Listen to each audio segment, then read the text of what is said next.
मैं फ्रेया। मेरे ब्लॉग में आपका स्वागत है। आपको मेरी पेंटिंग देखना है तो चलो हम सब देखने हैं। ये देखो ये देखो ये देखो, सारा मैंने किया है। 3 વર્ષ ને 7 મહિનાનું બચ્ચું છે અને મારા ઘરની દિવાલો એ ચિત્રે છે.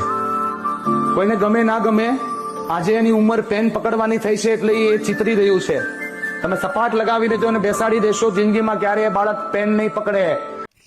अब तक मैं भी अपनी बच्ची को डांटती थी, लेकिन ये वीडियो देखने के बाद मैंने डांटना बंद कर दिया है, क्योंकि मुझे लगता है कि हमें अपने बच्चों को उनका बचपन जीने देना चाहिए। वो बड़े हो जाएंगे फिर तो ये सब नहीं करेंगे ना, अभी बच्चे हैं तो कर रहे हैं, तो मैं भी करने देती हूँ। तो आपके घर में ऐसा कोई है तो कमेंट करो और ये रील्स उन तक पहुँचाओ, शेयर करो। बच्चा है, करेंगे तो डांटना मत। और हाँ, हमने अपने बचपन में क्या किया था वो तो मालूम नहीं है, लेकिन अपने बच्चे में हम अपना बचपन जी रहे हैं। देखो मेरी फ्रेया कितनी प्यारी लग रही है। चलो रील्स को शेयर करो, सब्सक्राइब